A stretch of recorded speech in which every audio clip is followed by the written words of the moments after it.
Hey, team players, and welcome. We got the fourth pick overall entering into a best ball league. This is going to be a tournament here. $1 million bet, Bob. That's what we're winning right here. $1 million when we make this happen.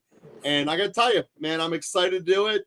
Fourth pick is somewhere where it's like, sometimes we love the four, sometimes we hate the four. What is your initial thoughts here as far as where we want to go with it? I love Amon-Ra St. Brown. When you look at Amon-Ra, he's on a team that was prolific in scoring last year. Had a really good amount of volume. The pass catchers haven't really gotten any better. Sam Laporta developed as a tight end, and nothing really has changed. Their offensive line is still top 3 tier in the league, which is probably going to benefit a guy like Jahmyr Gibbs. The only question you have to ask yourself here, and I think in best ball, I think it's really important to come out of the first couple of rounds with a really good wide receiver. So I don't think we can pass on a wide receiver.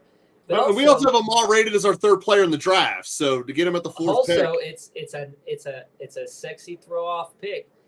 Taking Breece Hall this early, ensuring that you get him, is pretty nice because coming back around, you never know what's going to be there. That is true. I do love starting running backs. So yeah, I'm not going to. In terms of best ball leagues, what I've seen on Underdog at the very least, and not so much on DraftKings, is guys like Pacheco, Derrick Henry, and Travis Etienne all falling to the third and fourth rounds in a lot of leagues. There was one where I ended up getting, I think it was Gibbs, Taylor, Etienne, and Pacheco as like the top 4. Again, a little bit different because it's only 2 starting running backs, 1 flex, 3 wide receivers. So wide receivers are really important when it comes down to it. So I'm expecting. Yeah, but there's only so many receiver or only so many running backs of any value, Bob. So what do you want, Etienne or Brown? Because I make the argument for Brown myself because I'm a running back guy. Hall or Brown or St. Brown or St. Brown or Hall. What do you want? I want St. Brown there because I think it's pretty comfortable that there will be 2 good running backs coming back for us on the back end. All right. You know me, I'm a running back guy. I feel a little like I don't know if I like that, but here's the thing too. What we said about Breece Hall is that Breece is usually coming off the board 7 and 8. Here's the thing: if you're drafting and you really would like that running back to start with, and you're not enamored with St. Brown or Jefferson or Chase, take Breece Hall. He's most likely going to still end up in the top 3 running backs in the league. This should go Bijan and Breece right here at 7 and 8. So don't be afraid. You can buck the trend a little bit, but again, you're gonna have to wade through that wide receiver waters most likely in round 2 and 3, and it's really not that fun. And if you look at it, Tyreek, no quarterback question. CD, no quarterback question. Brown, no quarterback question. Jefferson and Chase, there's question marks there. I mean, just the way that it is. So a lot of people seeing this are going to be like, how did you take St. Brown over J. Jeff and Chase? Well, that's the answer. There's no quarterback question with St. Brown. He's getting volume. He has a chance of being by far the guy and a half. And you just look at it and go, wow, there's a lot of great value here. And I have no understanding how Breece Hall has not been picked yet, 10 picks in. Or 9 picks in, rather. That's what I'm saying. This is what I'm saying is that we have Hall ranked ahead of Bijan. That does need to be explicitly stated. Joe, in these big money draft positions here, you're going to see something. You're going to continue to see this uniqueness in that wide receivers are one of those positions that people want to get 6 or 7 of them. I'm one of them. And in terms of wide receivers, stacking a wide receiver with a quarterback gives you a better chance to win. So a guy like St. Brown allows us to stack a guy like Jared Goff pretty late. And we'll be in a really good position there if everything goes well for the Lions. Chase is going to cost you a little bit more. Jefferson has a late quarterback, but we don't know who it's going to be. Drake London coming off the board at the 112 is insane to me. I don't like that. And let's break down why when we say we're insane, what makes our math and our difference is we use the aggregate bets at Local Football Flavor that are actually in the market. People putting their money on the line that has baked in all of the other information, the sharp analysis, the your feeling, what your granddad told you the other week. All of that gets baked into and filtered out by professionals. So when we take the analytics from professional bettors putting their money on the line, that's how we get our information. So when we say, hey, Drake London, super early, not going to work out. We have math and money behind it. Same with Garrett Wilson. He's going to be a bust. He's going to blow up your team. You don't want him. There's no other way around it. So we look here and go, okay, I love where we're sitting. I want the king in my pick, Bob. There's no way around this. I'm not take the king. This is something really interesting about this league specifically is that you see Nico Collins coming off the board right there. You see Marvin Harrison coming off the board before Jahmyr Gibbs. Jahmyr Gibbs' optics could land him in the top 5, top 3 of running backs in the league. And this person here has come out with A.J. Brown and Gibbs. It's good. It's a good start. That guy's got a good start. That's a really stellar start. There you see H.N. coming off the board. Bob, my ideal next 2 picks here is Henry and then Etienne on the comeback. We got Henry ranked in the top 10 in our league. I'm fine with Henry there. I'm absolutely okay with Henry there. I would tend we can sit out. We can sit out on Etienne for just a moment here, I think. Well, see, the thing is we're not going to be able to get Etienne on the comeback on the 4th round. Etienne is ADP is our 3rd round. I've been getting a lot of drafts where I've been getting in the 10th, 11th, 12th range, and I've actually seen Etienne come back in that 3rd round, but he doesn't come back in the 4th. So you're right, it is, and there you go, Debo. Debo's one of those targets, and that's what I was saying earlier about Debo going pretty high. All of the numbers point that he's going to have another. We have Debo as a top 10 player, rushing and receiving. So. We've seen him climb higher and higher as the year has gone on. Realistically, so I want this to be Etienne or Pacheco, and then hit the receivers hard. So I would say, I think it's a little bit crazy for me to say it, but I am definitely on the Pacheco bus. I like Etienne a lot, and I think he's ranked pretty high in our rankings as well. But Pacheco has a better offensive line and arguably a better quarterback, which could provide us with more. So what makes Etienne so high in our rankings is there's a lot of money going on Jacksonville score points, but I am never going to make an argument to say Kansas City ain't going to score points. Pacheco was 8th in terms of rushing in the red zone last year. Yeah. And you look at this and go, Etienne was 13th. So. Yeah, and Etienne did fall apart as the year went on, but Pacheco didn't.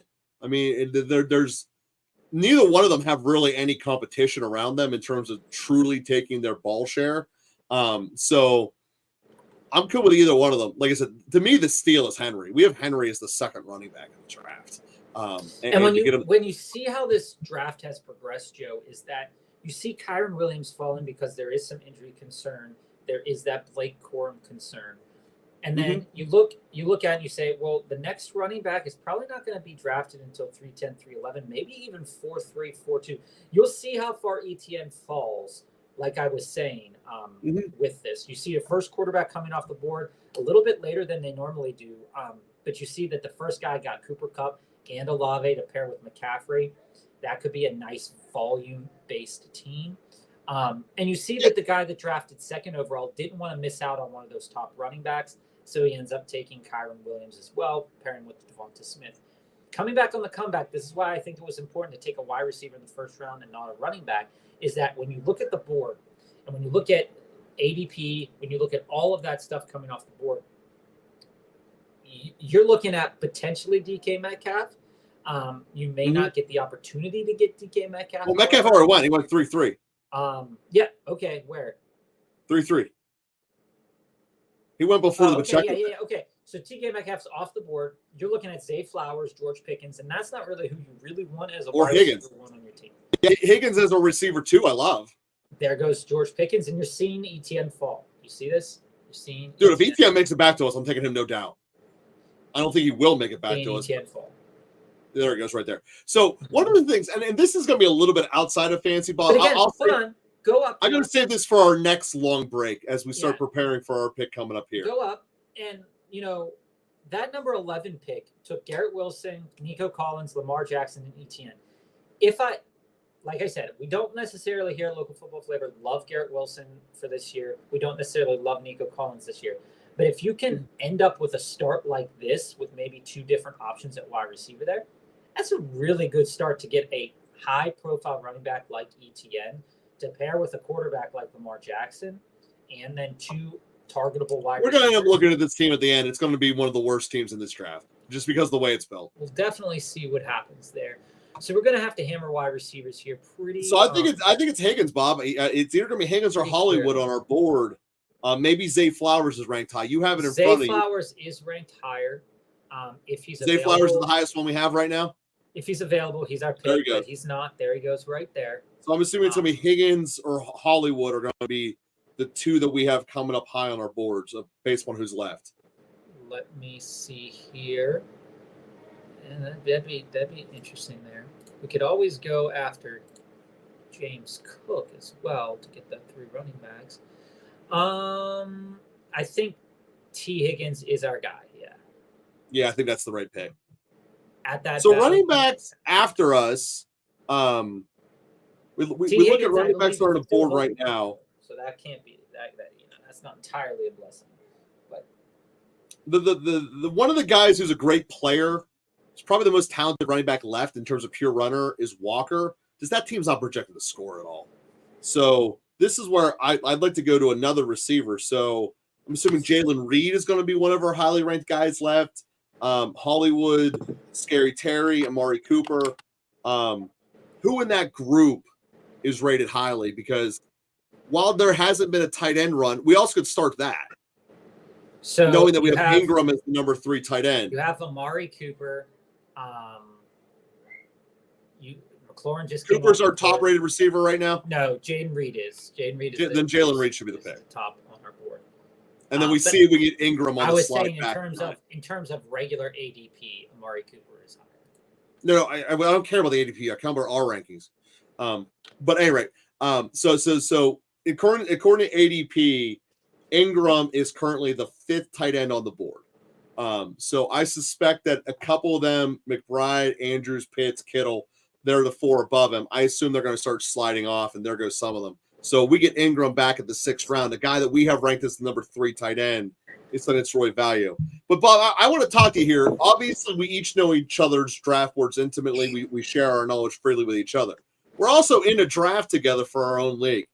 I believe it should be something that we don't share this with the other people in our league. We don't get, oh, Bob's going to be interested in him. We don't say stuff like that. We keep it in-house between us. Well, ours and is once they watch, they don't get to know.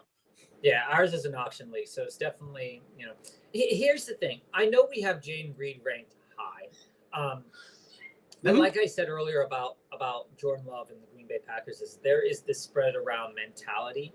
And I know that Reed was one of those guys that projected really well for touchdowns. And as a wide receiver 3, I'm okay with this. Yeah. But if he were my wide receiver 2, I would have some pause for concern. Sure. Again, Higgins and Reed definitely project as players that have questions, but not with their talent. Again, it's volume questions and health questions for their quarterback in terms of Joe Burrow. We haven't really seen a quarterback come back from the injury that we saw Joe Burrow suffer and be like extremely efficient and great as Joe Burrow was previously. And that's why we're kind of fading Chase there. We're probably not going to get Ingram. Ingram's probably going to come off the board on the comeback there. Probably to 8.5 or probably to 6.5 or 6.6. But we'll see. You see your regular quarterback. So this has been a very late tight end draft as a unit. Normally we have to take Ingram in the 5th, but tight ends have been going pretty slow. I think it's normalizing a little bit more. I think it's normalizing. That could be as well. Although we're seeing quarterbacks getting pinched a little higher. You get was that 6 of them here in the first 5 rounds. Pretty high. All right, let's see here. So Ingram's going to be our pick, assuming he's still there.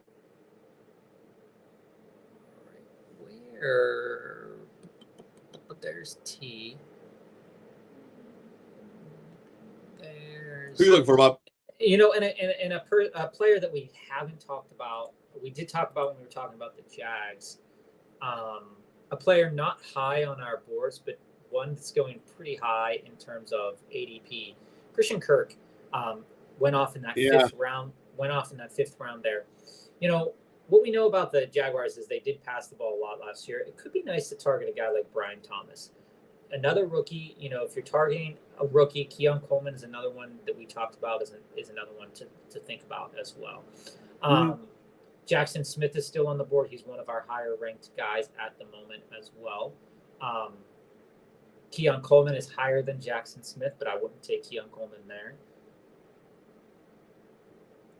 I think Ingram just needs to survive this pick, and we'll be set. If Ingram survives this pick, we can take him. I did do an underdog draft where I got Ingram and Laporta.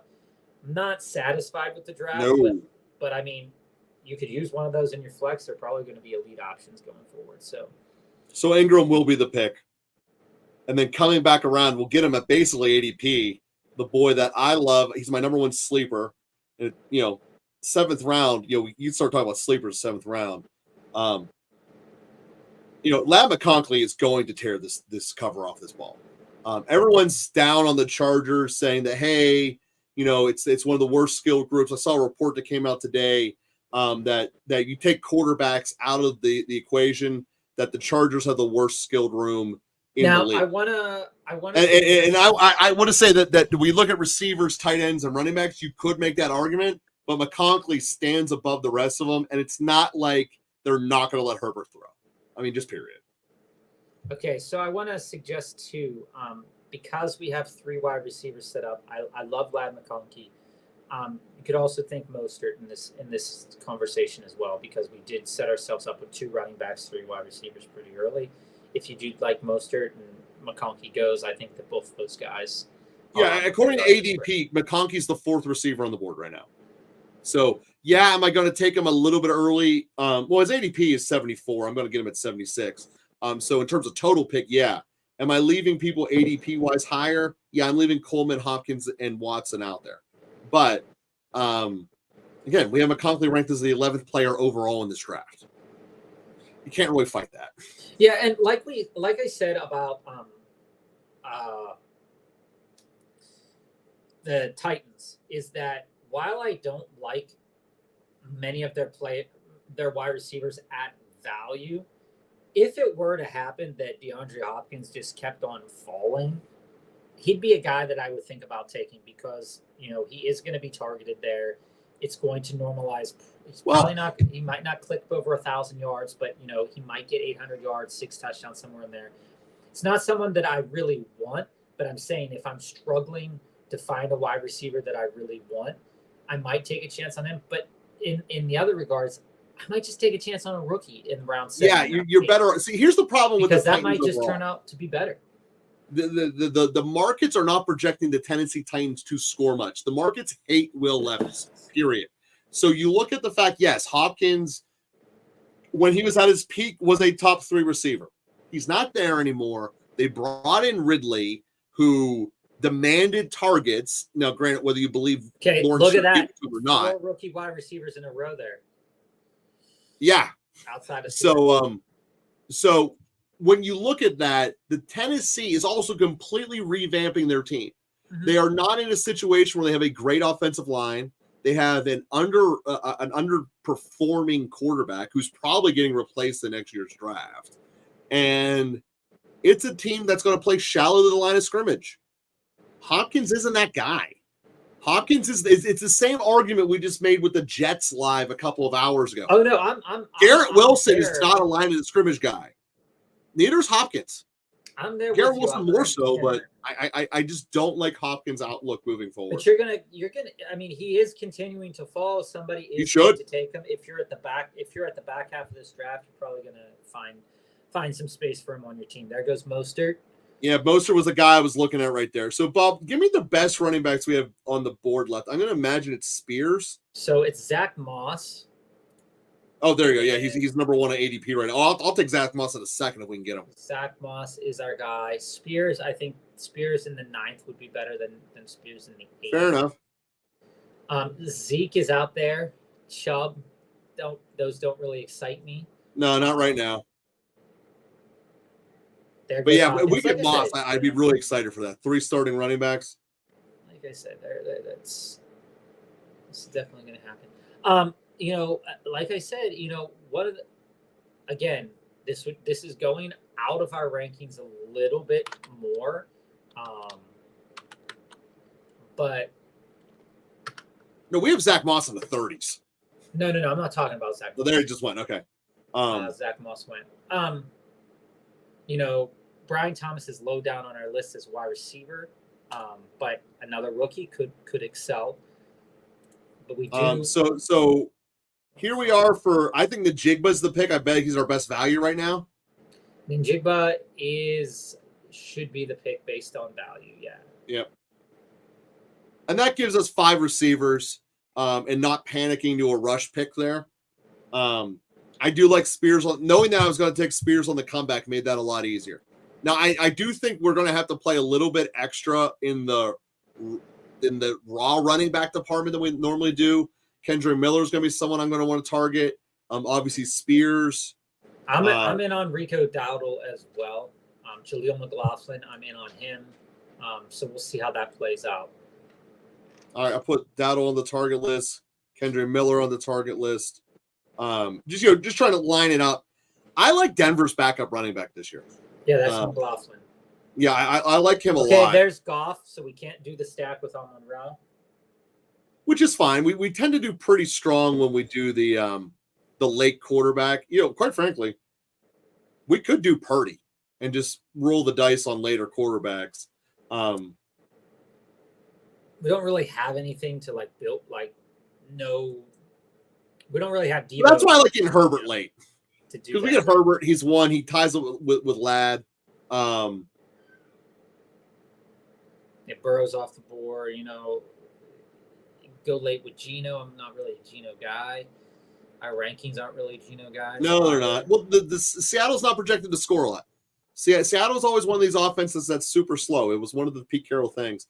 But to me, Spears is the pick here. I think Spears is the play. Yeah. And then 10th and 11th, quite frankly, if we stack 2 quarterbacks, I'd be okay with that if we get a Herbert and a Lawrence. Or correct, yeah, Herbert and Lawrence. I'd be okay with Herbert. Yeah, I'd be okay with Lawrence, even though we don't really have any Jags players to stack him with. I'd be okay with that. I'd also. No, we have Ingram. Oh, okay, yeah, Ingram. Okay, yeah. My fault. There goes Purdy. There's Eckler. Mm-hmm. Eckler is one of those guys. Man, if he comes back at ADP value, I doubt he will come back at the pace that he was clipping a couple years back. That could be crazy. You're going to see. And this works out pretty good for us because the running backs we're going to need to sit on are probably 12 and 13. So this for draft structure, if we get 2 capable quarterbacks in 10 and 11, we're in a spot that's pretty safe. I'm absolutely shocked that this whole round is basically running backs. What's that? I'm shocked that this whole round is essentially running backs. Yeah, oh yeah. Absolutely. It pushes it up. But again, the ones we're targeting, Rico Dowdy is 8th running back ADP from now. Mm-hmm. There's Dobbs. You're going to start to see Dontavian Wicks start to come off the board very, very soon. Why do you love Wicks so much? All of the optics measured really well with Wicks. When you look at his season, let me pull it up here 1 minute. His name, I just put in Wicks and I got Candle Wicks. So again, 39 receptions, 581 yards, not crazy good, right? Mm-hmm. But when we think about what he can do on the field, those targets were 39 targets on a team that was spread the ball around. Okay, pretty decent, right? Mm-hmm. You look at the film and he consistently gets open. If he is just thrown to 20, 30 more times, maybe even just 20, you've got 59 receptions for a guy that you're drafting in the 10th, 11th round. There's definitely an uptick in terms of what they can do because Jaden Reed, like I said, I think Jaden Reed's being drafted a little bit higher. And he was basically the touchdown guy. Mm-hmm. And when you look at Dontavian Wicks and you look at how he separated and performed post throw, and this comes from a chart from from JR Fort Gang. Mm-hmm. These are the wide receivers in that same category. Tyreek Hill, Adam Lawrence, Tyreek Hill, Brandon Ayuk, Jamar Chase, DJ Moore, CeeDee Lamb.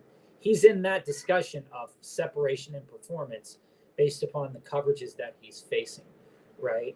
And so it's definitely something that I'm interested in this late in the draft, particularly if we're saying invest in teams this late that have uncertain wide receiver room situations. One of them eventually is going to go. There you go with Brandon Cooks, the guy that we like a lot. There goes Tua. I think Herbie has to be the player. Herbie has to be the pick. He's up. So it'd have been nice to get Herbert and the Cooks just go. All right. So I'm assuming that Jacoby Myers is by far our best value on the board right now. We have him in the 50s for our rankings. And he will not be around for us at the 11th or at the 12th. He won't be around. He might even go on this turn.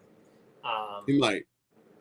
Because that's the type of value that he tends to have. So Myers is coming off the board, usually wide receiver 54 and ADP, right around where Tua, Trevor, Curtis Samuel just. This is right around his ADP. This is right where around we'll be picking. It also could be. But again, there goes Wicks, like I said. Also, it could be interesting to invest in Rashid Shaheed here. Again, I'm not a huge in on New Orleans overall as a fantasy perspective. Well, Shaheed just went, so. But yeah, Shaheed has a lot of value at this point. And there went Myers. Kobe Myers. So my argument is Kendre Miller or Stafford. Ugh. Kendre Miller. Go Kendre Miller. I still think that's a little high, but with all the running backs that went off the board. Yeah, I mean, they're going. It's basically the way I see this here is Dowdle on our next pick, Dobbins, Algier. I mean, that's kind of the only running back. I do kind of like Algier. Except for McLaughlin late. If Bijan were to get hurt, Algier could step in for a sizable role. He's done it before. Mm-hmm. So we're in a spot with 5 receivers. Probably the number one we have left. And that just hurts. Not getting Myers. I would have liked him a lot. It hurt not getting Myers, but I think we had to go Herbert there. We absolutely had to go Herbert. We might have been able to go Herbert on pick 11. I'm not comfortable risking that, quite frankly. And there goes Stafford. Why would you draft 3 quarterbacks this high? This guy is just – he only has 3 starting receivers. I can't see his full team, so I don't know. I just look at it. So he's got 3 – the guy who just doubled Lawrence and Stafford, 3 quarterbacks, 3 running backs, 3 receivers, 2 tight ends. And that's not a build that wins you anything. And this guy's first tight end is the Hawk. So you're not going to be able to use him. We love the Hawk, though. I do love the Hawk, but not as my number 1. I love him as a supplement. So, running back room. Can you show me the running backs left in the so ADP remaining. This is by ADP. Edwards, Brown in Cincinnati, Dowdle, Charbonnet, Wright, the rookie in Miami, Lloyd, the rookie in Green Bay, who I'm really starting to grow on, Dobbins, obviously in Chargers, Chandler, Davis, Herbert, Gibson, Algier. Okay. And wide receivers? Receivers, your boy Jared Jeudy, Dotson, Downs, Davis, Johnston, Leggett, Mooney, Cole, Burton. Quarterbacks are getting ugly too. It's all getting ugly. Although if Jared Judy's on the board, he's the best player of all of them by far. Yeah. There goes Rico Dowdle. Yeah, like I said, if Judy's there, I think he has to be the pick. I mean, he's just the best that's left. And I think that we just do talent at this point because the tight ends down the road, we get Isaiah Likely late. we can get. I'm still a big believer in Knox.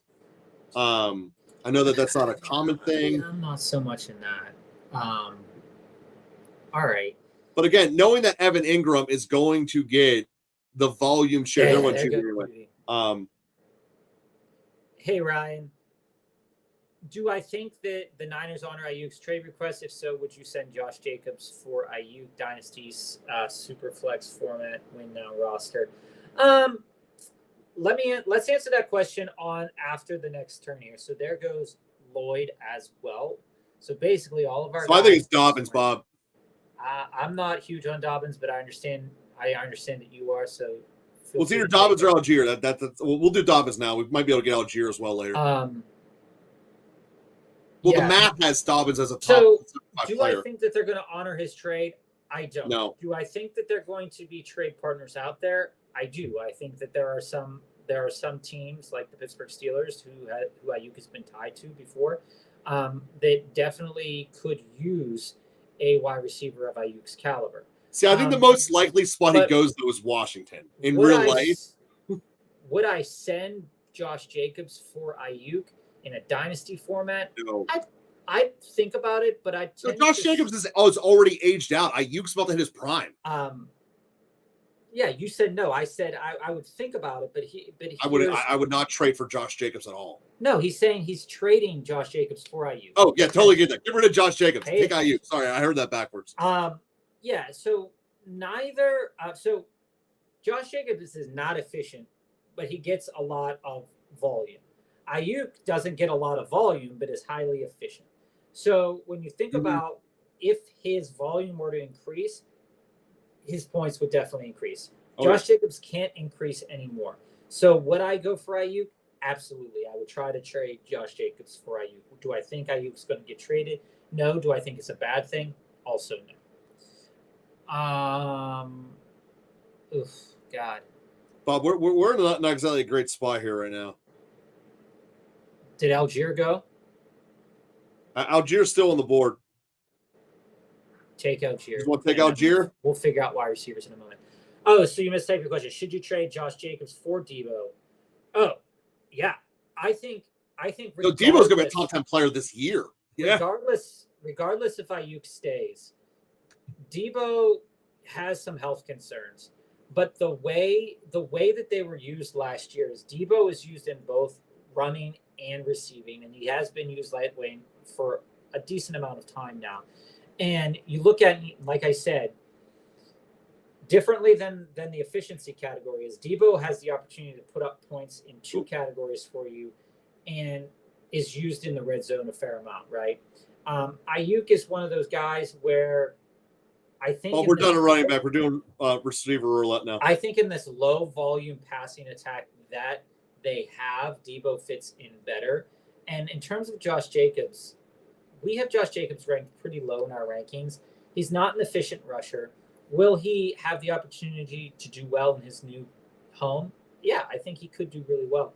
But in terms of win now, I think Debo offers you a better win now perspective than Josh Jacobs does.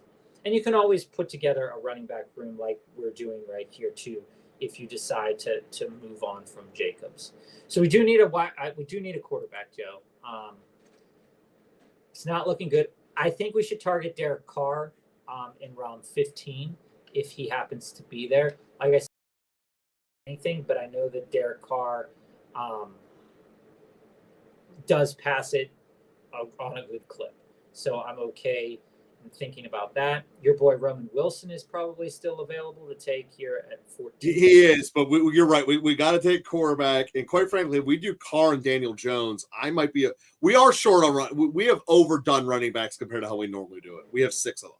So yeah, it's a little more. But we also have question marks on our we have extremely stable receivers. Like no one's beating out a out of our roster. So it's not like we needed to play that roulette there. We needed to play the roulette at the running back spot a little bit, and we did.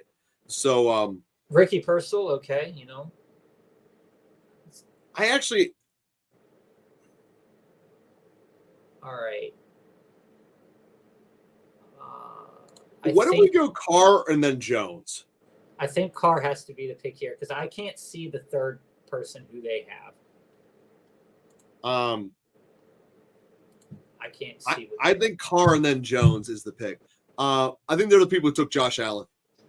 Okay, so they don't have a second quarterback? Well, they just took Levis, so yeah. Okay, that was good. I like Daniel Jones as a best ball quarterback because there's going to be some weeks he runs in 3 touchdowns. Potentially. He doesn't, he plays through pain. I like Daniel Jones, but that being said, here's your other quarterback choices. I also like Russell Wilson a lot with both of them. Here's what I'm going to go Roman Wilson and then try to get Russell Wilson at 16. Well, I don't like Russell Wilson. Roman Wilson is fair enough because we do need to add another wide receiver to that room, and that's pretty much at his ADP value. Yeah. Jaleel McLaughlin, did he go off the board? The running back from Denver, he is still around, but again, after taking Algier, okay. At least I know Algier's in a running system. The reason I think McLaughlin could be something is that he's the pass catcher, and he could have a Kamara-like year.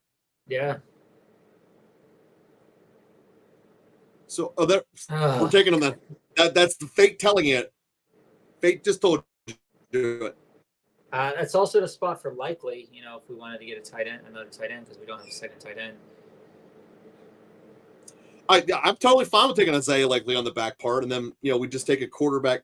The reason I'm all right with Russell Wilson is I don't think that the Steelers actually are going to bench him. We are too overloaded on running back. We are. And we our whole page is green. But we're done with running back now. We're actually done. Like we say that a couple times and don't mean it. It's too many. We put ourselves into a bad spot in wide receiver. It's too many. Well, you only play 4 of them. Or Church, you only play 3 of them, and we have 3 studs. Higgins and Amah are studs. And then we have Najigba and Conklin and Reed. I forgot about Reed. Reed is a solid pick there, man. Yeah, I think in order to do what we did, Reed's important. Reed's very important for what we did. Alrighty. So I'm thinking likely on the comeback, and then in terms of receivers that we're going to have highly ranked that are going to be left, probably Mims. He's an all or nothing guy. I don't really want to roll the dice on Baker. Okay, in I'm gonna New England. I'm gonna throw this out there. If an injury does happen in Dallas, Jalen Tolbert is a guy that could be beneficial. You still have Kendrick Bourne, I believe, from the Pats still out there on the board. See, for where Tolbert's ADP is, I'd rather have McMillan 2 players below him, who doesn't need injury help down in Tampa. He's already the number 3. And he's slated to take over the number 2 from Godwin. And that's fair. Because there's already talks that Godwin might be a camp trade, cut. Godwin's not going to be a camp cut. That's ridiculous. He's going to be camp trade. Trade, maybe, yeah. Cut. All right, so likely just went. Okay, we're in the trenches now with possibly Tyler Conklin. Not a good trench to be in, but okay. Well, we got Carr, didn't we? We'll just go with Joel and Johnson. We got Carr. Okay, Akanakwo is a potential target there. I just think Johnson's a better spot. Who? Johnson, the tight end in New Orleans. Yeah, but he's coming off foot surgery. I think he just had foot surgery, so but he'll still be fine. Yeah, but he's not going to come around until later on in the season, which could be beneficial. I don't need until later in the season. I got Evan Ingram. I think you could wait on Juwan Johnson. I don't think you need to take him this round. See, he's second on ADP, and I'm willing to bet that most people aren't on up to date on his foot surgery. There went Conklin. Either way, Juwan Johnson's going after guys like McCaffrey, Fields, Dameon Pierce. Yeah, we might be able to slide him around or 2. I'm okay with that. Yeah. But there he went, so no, we weren't. Okay. All right. Well, not a blessing. You do have Jelani Woods potentially. I think we go Marvin Mims here. Just start adding some all or nothing type receivers who can give you a big blowout days. Yeah, you know me. I really don't like Marvin Mims. But he's a blowout guy kind of guy. I just don't. I know that, but I don't think he's going to do that. Yeah, that's 2 Denver players in a row. You want to make it a third? No.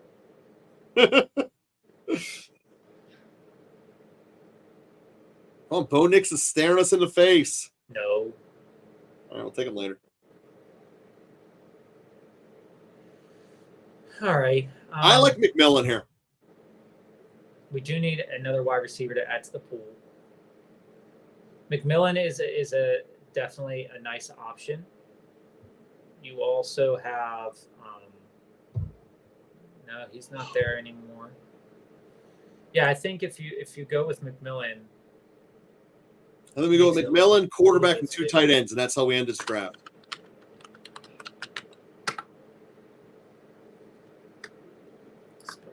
He will be our 7th receiver we draft. So, quick breakdown.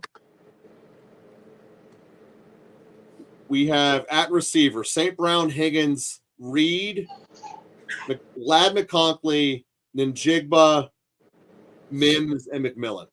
You know, I also think going into this season, I think that Zay Jones could potentially be an interesting pick. You know, I was on the Greg Dortch bandwagon for a little while, but if Kyler Murray ends up having a pretty good year, Zay Jones is not that far removed from having a pretty decent showing as a wide receiver 3 candidate, and he has a room to fight through because he does have Michael Wilson ahead of him, Marvin Harrison Jr., but he is one of those guys that is kind of a vet in the room when it comes to the wide receiver room. So he's kind of a guy that I like too, going at it. Again, Zay Jones, you know, like I said, coming off there at 17-1, I definitely would have loved to have him. All right, so there goes Drake May, Jalen Tolbert. So again, you know, we weren't far off in terms of. So, given the fact that we have 2 Denver players, Bo Nix to me jumps Daniel Jones, but I'm fine with either one. Yeah, I guess so. I mean, we don't really even know if Bo Nix is. We presume that Bo Nix is going to be the starter, but camp is saying differently. So. Yeah, that is true. So we just go Daniel Jones if he's on the board. Yeah, and people in the Giants are saying that maybe he won't even play the full season. So we'll see. I'd check, if it were you, though, I would check those bye weeks for those quarterbacks. Wait, what was that? Check those bye weeks for those quarterbacks to make sure we have a quarterback. Cars is 12. Bo Nix is 14. Daniel Jones is 11. What about Herbie? What's Herbie's? Well, Herbie would be covered by either one of those 2. By the triad. Herbie's is 5. Okay, so we'll have a quarterback every week, so that's good. Yeah, we also could go with Minshew. No. To me, those are, or we take Fields if you just want to take the if he plays, you win the league card, because that's what Fields is. Yeah, 18th round, you don't got anything to lose. All right, let's say in the 19th round we take whoever's left out of Daniel Jones, Bo Nix, and Fields. And in this 18th round, we take a tight end or a wide receiver. Oh, see, I think we're just tight ends and quarterbacks. That's all we do left because we have 1 tight end. I think we just need to volume this up, and whoever we get, we get. So, I mean, yeah. We have 7 receivers, Bob. Yeah, but they're not like there's those back end, those last 2, their situations aren't like. Yeah, but we have 5 legitimate ones between St. Brown, Higgins, Reed, McConkey, and the Njigba. Okay. There is volume there. All right. I'm sharing that if they're not gone with our last pick, Noah Brown or A.T. Perry as a home run guy. With our last pick, if they're not gone, A.T. Perry or Noah Brown is a home run. A.T. Perry or home run or Noah Brown? Yeah. I have no problem with Noah Brown. All right, so I'm thinking this is the pick is going to be Knox then. Do you really want to go with Knox? Of what's left, I'd rather have Knox over Kraft, Mayer, or Sanders. I like Woods as well. You know me. I don't think Woods is ever going to catch a touchdown. And the entire logic to this is this straightforward. I know I've said it before. It's you have an inaccurate quarterback, you have tight windows, or you can hand the ball off to the second best runner in the league behind a really good run blocking offensive line. Yeah, but Dawson Knox isn't going to be used in the same way that he was in the past. He's not going to be split out wide for any stretch of the imagination. He's still the second most reliable target there. Yeah, in a very but here's the thing, Joe. Here's the thing, though. With the emergence of Dalton Kincaid, he played it. Dawson Knox played in 11 games. Like, he started 11 games, and he only had 186 yards with 2 touchdowns. So I don't think I'd like that as my second tight end. I don't really see great value there. So basically, here's what I'm looking at. I'm looking at Higbee or And Bellinger. by the way, or do you want to do your receiver now? Hold on. By the way, in our rankings, Woods is ahead of Knox. So on that one. There you go. I just don't like Woods. All right, Bellinger it is. And then you would say you wanted Brown? That pick should have been Fields. We needed a third tight end. Yeah, well, once you said you wanted Brown no matter what, that pick would have been Fields, but you said you wanted a tight end no matter what, so that was that. Or you want Brown? No, we still could have taken him in the 20th round. We need 3 tight ends. Yeah, but what I'm saying is that never mind. You're saying 3 players for 2 spots. No, I'm saying that Fields is what gave. That pick should have been Justin Fields, not Bellinger. Well, if we would have done that, we wouldn't have been able to come out with Brown. Well, we're not going to come out with Brown because we need a third quarterback. We don't need a third. I'm fine with Herbie the whole year. You're fine with Herbie and Carr all year? Yeah. Okay. You don't want a justification for Justin Fields? If Justin Fields is still there, I mean, I'll take him over Brown. Because, I mean, he's a home run as well if he plays. Yeah, both of them are injury. You need the injury to happen. You're right. Fields could win you the league, though. There goes Aguilar. I mean, there goes Alan Lazard is an interesting, we talked about him earlier. Deontay Foreman is one of those players that if Chubb is actually hurt, Deontay Foreman could have a pretty decent season if Ford isn't the guy that they think he is. I think they're going to find out very quickly Ford is not the guy. Deontay Foreman might be a great sleeper. There goes Fields. I think Bellinger could have been had in the last round. We'll see what happens. Oh, we definitely could have got Bellinger in the last round. We also get Noah Brown in the last round. The thing is we wanted these players, so we have to go and get them. And yeah, we have a lot of people that would typically be undrafted free agents that we like on the back end more than people that are going in the NFL 7th round. I don't. This is where you and I differ. I don't like Knox. I don't think that there is. Again, we're drafting guys that need injuries to shine here, but Bellinger doesn't. Bellinger's their starting tight end. I'm not talking about Bellinger. I'm talking about Knox. Is that if in fact Dalton Kincaid doesn't play well or he gets hurt, Dawson Knox definitely has a clear pathway to be successful in that. I think he has standalone value. But as it is, I think he has 0 standalone value. I think this is the fundamental argument. I think he'll probably put up 0, probably like 9 to 10 weeks out of 17 if Kincaid doesn't get injured. And even if he doesn't put up 0, it's probably going to be like 1 or 2 points. I don't think he has any value. Well, again, that's almost every single one of these we've ever done. The biggest pressure point has been on Evan Ingram because we never get another tight end. But Evan Ingram could come up with 100 catches this year. And that's the difference. Bob, I like this team, though.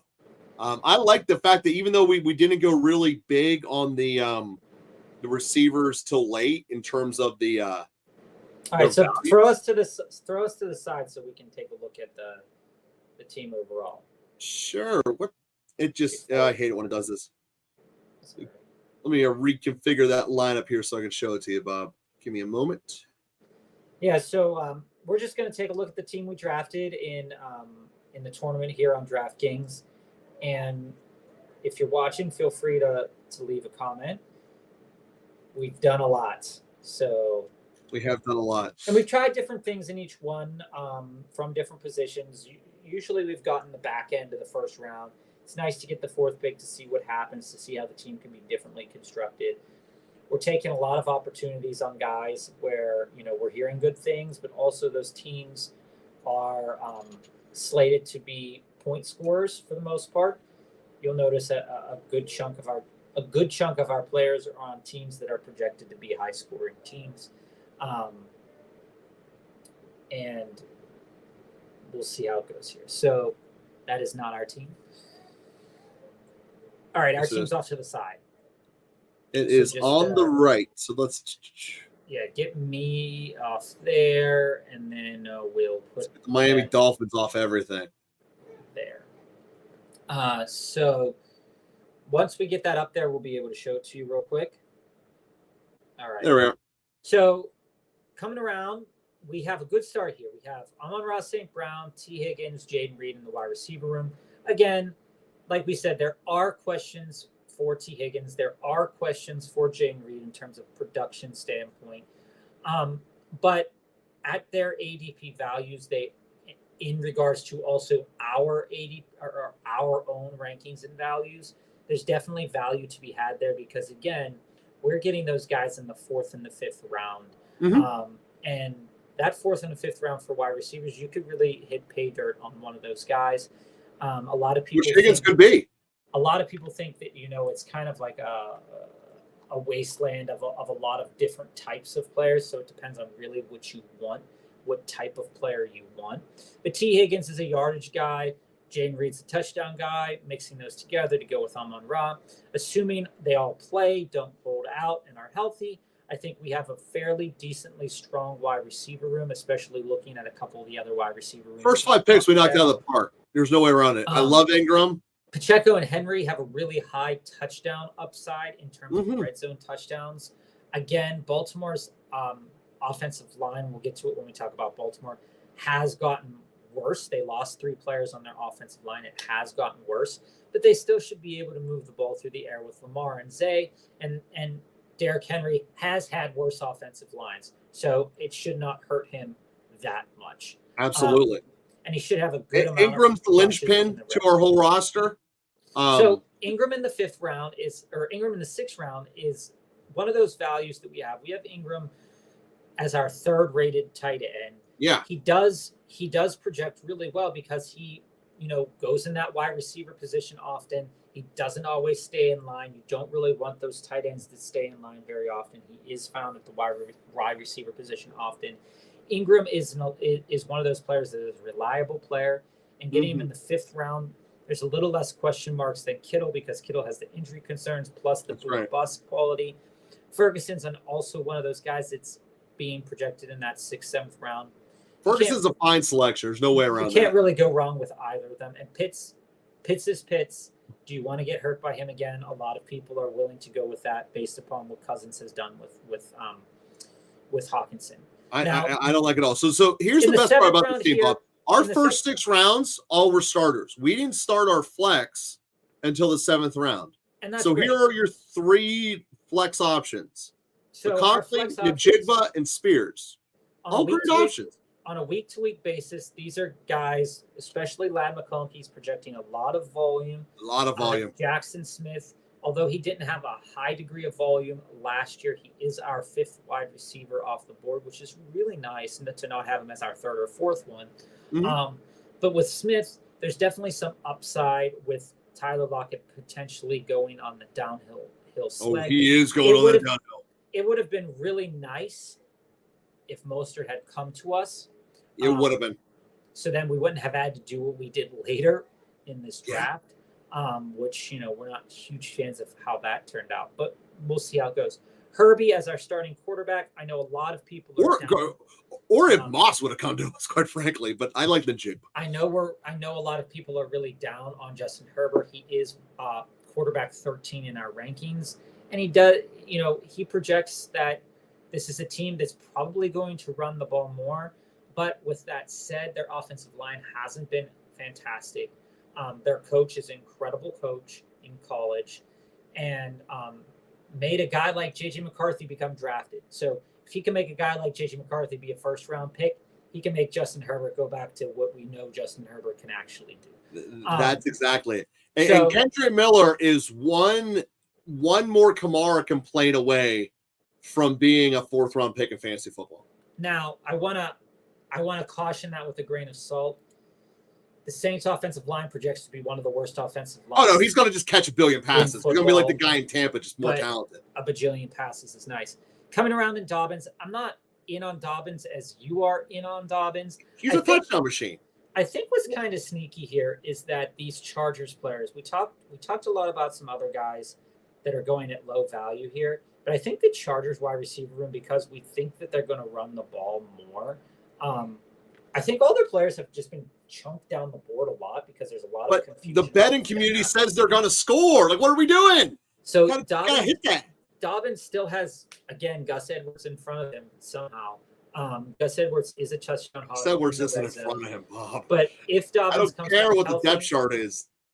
Dobbins is either going to be an 80% of that run share or 0%. Dobbins is an all or nothing play. And for a 12th rounder, that's what you want, is a high ceiling guy. All right, if you bust, he busts, whatever.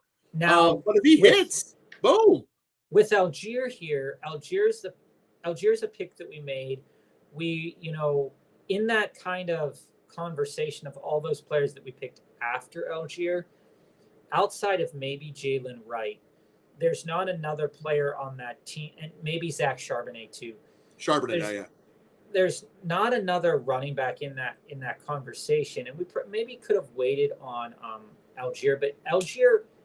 Oh no! But the point is, you wouldn't have been able to get Algier with the 5 running backs that went after him. That's what I'm saying. Algier's better than all of them, except for maybe Charbonnet. So we never would have gone back.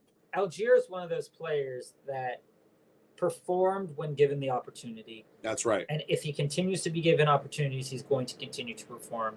And as a 5th, 6th running back there, that's right. Not terrible. We don't really like going 3 running backs in that zone, but we got 3 running backs that have some upside in some areas. We would have rather had Rico Dowdle.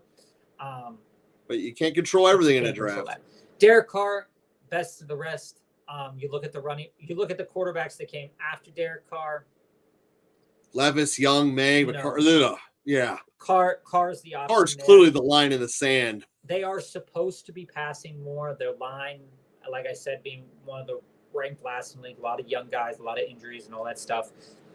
If something turns around, if we're projecting Olave to be a 2nd round pick, Carr's going to have to do something in order to get Olave to the 2nd round pick. If we're projecting Rashid Shaheed to be in that 7th round, whatever pick range, then Derek Carr's going to have to do something. It's not out of the realm of possibility that let me just go back to quarterbacks here for a moment. When we look at Derek Carr's stats last year, he threw for 25 touchdowns, 8 interceptions. To get 25 touchdowns that late, I'm not really that mad about it, right? Mm-hmm. I think he's one of the good quarterbacks to target if you decide to wait. Like I said, not in love with them from a fantasy perspective at all. But 25 is almost at his ceiling from what he provided to the Raiders. He threw for 32 touchdowns at one point in time. I think there's a possibility that might happen. 2 Denver players in a row seems crazy, but good reports coming out of camp for Jaleel with passing, and Marvin Mims, like Joe said, all or nothing type of guy. Mm-hmm. Which is baseball. That's what you want. Jalen McMillan could, if they're playing Godwin in the slot a little bit more, Jalen McMillan could definitely slot outside. He's going to be taken off the field in 2 wide receiver situations, most likely. But they don't run 2 receiver situations in Tampa. If he hits, you're looking at everybody beyond that maybe Yeah, so McMillan, I look like this. I don't see him as a great beginning of the year kind of guy, but I see him building up as the year goes on and could potentially be, when you guys got some people injured, someone who's really going to step up.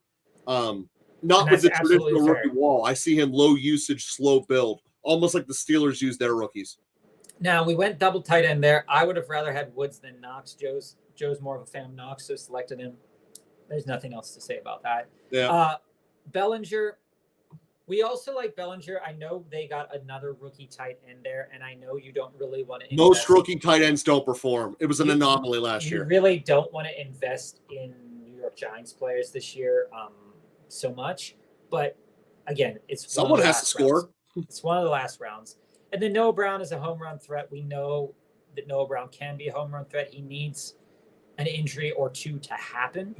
But if he let's face it, all three of the ones above him got injured last year for at least 4 games. If you're looking at a wide receiver room where injuries could happen, Noah Brown could definitely slot in there and projects, at least 1 or 2, maybe even 3 good weeks, and having him as the last guy. It's a sneaky that last pick, that Deuce Vaughn pick, as the last pick in the draft overall. He's small, little guy, but if old man Zeke gets hurt, he all of a sudden becomes number 2, and that is an interesting situation if we think Dallas is going to succeed. It sure is. So, Bob, I love doing the drafts. We're going to keep them coming. We're gonna be doing a lot more of the Mega Millions ones coming up here upon the horizon here. This was another sample of one here today. We're entitled to do 20 drafts of them. We got a lot remaining, so we're going to keep bringing them to you guys every Tuesday. Thank you all for watching, and again, we love the team players subscribing. We'll be with you here later. Welcome to Local Football